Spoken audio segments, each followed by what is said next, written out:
जय श्री राम मेरे प्यारे दोस्तों। आज हम स्टार्ट कर रहे हैं एडवांस मैथ का मेंसुरेशन में आयत पर आधारित जो भी प्रश्न होते हैं, जो भी टाइप के प्रश्न होते हैं, सभी टाइप के प्रश्न इस वीडियो में कराएंगे। सबसे पहले हम आपको बताएंगे कि फॉर्मूला को कैसे याद रखेंगे और फॉर्मूला आया कहाँ से, और अगर आपको फॉर्मूला यानी कि सूत्र अगर याद नहीं है तो आप उसको बना कैसे सकते हो, वो सभी बातें इस वीडियो में करेंगे। तो आपको अंत तक बने रहना होगा। और वीडियो को लाइक नहीं मिल रहा है मेरे वीडियो को, और ना ही कोई सब्सक्राइब कर रहा है, जिस कारण से मेरा चैनल बहुत डाउन चला गया है। शायद अगर आपको थोड़ा सा भी अगर मैं हेल्प कर पाऊँ तो प्लीज सपोर्ट करेंगे, क्योंकि आपके वजह से ही मैं यहाँ खड़ा हो पाता हूँ।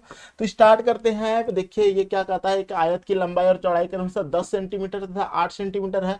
आयत का क्षेत्रफल कितना होगा? तो सबसे पहले हम कोई फॉर्मूला नहीं लगाएंगे, कोई भी फॉर्मूला नहीं लगाएंगे, और निकालने का तरीका सिखाते हैं। सबसे पहले देखो, मान लिया जाए हमारे पास कोई आयत है। चलिए एक आयत बना लेते हैं। सबसे पहले आयत आयत आयत, ठीक है, रुक जाओ।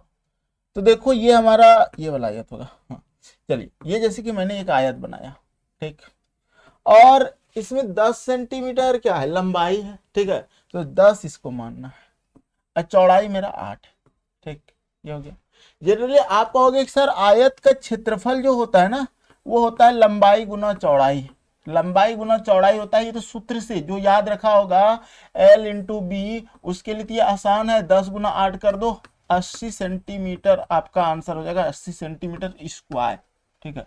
ये आपका आंसर हो गया। लेकिन अगर मान लिया जाए, आप कहोगे सर मुझे फॉर्मूला से नहीं, हमको आप ऐसे बताओ, तो मान लेते हैं ये हमारा फिगर है, और इसमें ये मेरा 10 है, ये मेरा 8 है, ठीक है। ठीक बात बताओ, ये वाला यहाँ से यहाँ अगर हम खींच दे रहे हैं तो ये मेरा क्या बन रहा है, ये हमारा कर्ण बन रहा है, हाइपोटेनियस बन रहा है। कहने का मतलब यहाँ एक समकोण त्रिभुज का निर्माण हो रहा है ना। अगर इस समकोण त्रिभुज का निर्माण हो रहा है तो इस समकोण त्रिभुज का क्षेत्रफल आप निकाल सकते हो। क्या सूत्र होता है? 1/2 गुना आधार गुना ऊंचाई, ठीक है। ये आपको पता होगा। कहने का मतलब 1/2 गुना आधार, देखो 10 अगर इधर है तो इधर भी 10 हो जाएगा, तो 10 हो जाएगा। ऊंचाई हमारा ये 8 है तो ये 8 हो जाएगा, ठीक। दूसरे कटाएंगे, 2 चौक 8, 10 चौक 40।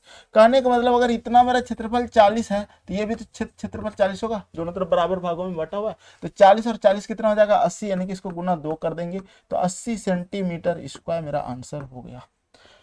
मैं ये नहीं कहता हूं कि आप इसी विधि से बनाओ, ये तो मौखिक बन जाएगा। धीरे धीरे चीजें आपको आसान लगने लगेगी, क्योंकि आप जो है ना चीजों को समझ रहे हो कि सर हमको करना कैसे है, ठीक। तो 10 गुना 8 कर देना, 10 8 80 हो जाएगा। आगे बढ़ते हैं। देखिए और भी तरीका होता है, धीरे धीरे सीखेंगे। चलिए यहाँ पे आते हैं इस क्वेश्चन में। कहता है कि किसी आयताकार आयत का परिमाप 56 सेंटीमीटर और लंबाई 15 सेंटीमीटर है। आयत का क्षेत्रफल याद कीजिए, समझना बात को।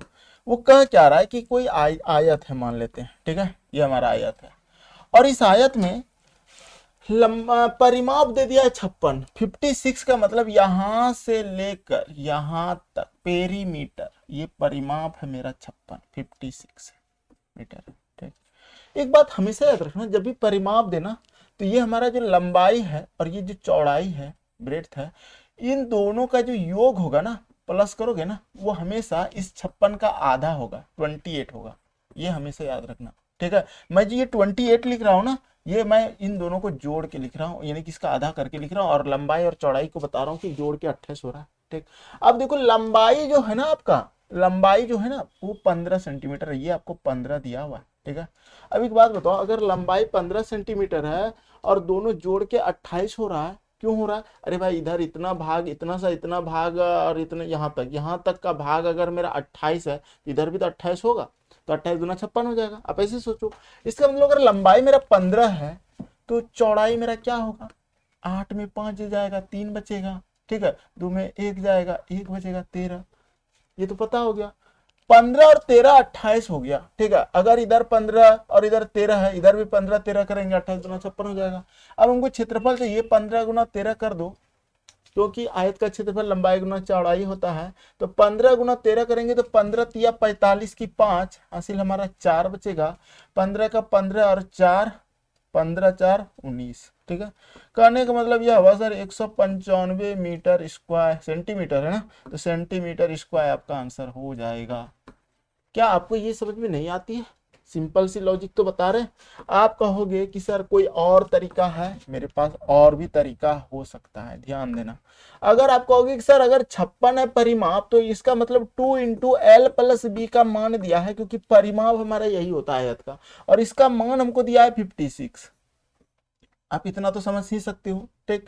और सर लंबाई का मान दिया है 15, तो इसका मतलब इस एल के जगह पे हमको 15 रखना होगा, यानी कि हम कह सकते हैं कि सर 2 इंटू 15 प्लस बी बराबर 56, ठीक। करने का मतलब अपना सोचने के तरीका को बदला दिए, उसमें आप सोचने के तरीका अगर इस तरह सोचोगे जल्दी कर पाओगे एग्जाम में। दूसरी ये कट जाएगा, ये हो जाएगा मेरा 28, ठीक है। और यहाँ से बी का मान भी निकल जाएगा 28 माइनस 15, क्योंकि ये 15 उस पर जाएगा तो माइनस हो जाएगा। अगर बी बराबर आप निकालेंगे तो 15 में 8 जाए, 8 में 5 जाएगा, 3 बचेगा, 2 में एक जगह 13 बच जाएगा। यानी कि लंबाई मुझे दिया हुआ है कितना सेंटीमीटर, 15 सेंटीमीटर। चौड़ाई हमको दिया है 13 सेंटीमीटर, बी का मान 15 गुना 13 कर देंगे तो 195 मीटर स्क्वायर आपका आंसर, सेंटीमीटर स्क्वायर, ठीक है। ये आपका आंसर हो चुका है। क्या नहीं समझ में आया? बन गया ना? तो दबा के लाइक, सब्सक्राइब और शेयर करना नहीं भूलना, बहुत दिक्कत है। कमेंट भी कर दो भाई, कमेंट नहीं करते हो कोई दिक्कत बहुत होता है, मुझे पढ़ाने का मन नहीं करने लगता है, क्योंकि आपकी कमेंट से मुझे मजा आता है, लगता है कि हाँ कोई सीख रहा है मेरी कमेंट्स, मेरी वीडियो से। चलिए इस क्वेश्चन को बनाएंगे। कहता है कि एक आयत का विकर्ण 25 सेंटीमीटर है। देखो आप इजी वे में बनाना, एडवांस में होता बहुत आसान है, बस सीखना पड़ता है। चलो ये आयत है, ठीक है, अच्छा सा आयत बना दिए हैं प्यारा सा, और विकर्ण आपका 25 सेंटीमीटर। करने का मतलब यहां से लेकर यहां तक विकर्ण आपको ये दे दिया है 25, ठीक। और लंबाई 20 है, मान लेते हैं ये वाला 20 है, ठीक है। और कहता है कि आयत का क्षेत्रफल ज्ञात कर दो। कहने का मतलब देख लो ध्यान से, ये वाला जो पार्ट है ये लंबाई हम ट्रिपलेट नियम से निकाल सकते हैं, ठीक।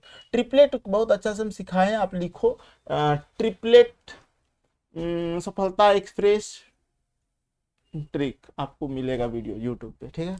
देखो यहाँ पे 25 और ये 20 है, तो ये कितना रहा होगा, ठीक है। आपको पता है 25 20 का क्या मतलब ट्रिपलेट क्या होना चाहिए। आप ना इसको अगर भूल जाते हैं, ट्रिपलेट भूल जाते हैं, तो दिमाग देते हैं आपको। देखो ये इसको क्या करना, कटा लो, इसको मान लो 5 है 25, 5 मान लो, ठीक है। अब 5 चौक 20, तो देखो ये 4 5 है, तो ये पक्का 3 रहा होगा, 3 4 5। और ये देखो 4 पंचे 20 है, 5 है 25 है, ये गुना 3 गुना 5 कर दो तो 15। करने का मतलब ये वाला जो लाइन है ना ये 15 का है, ठीक है।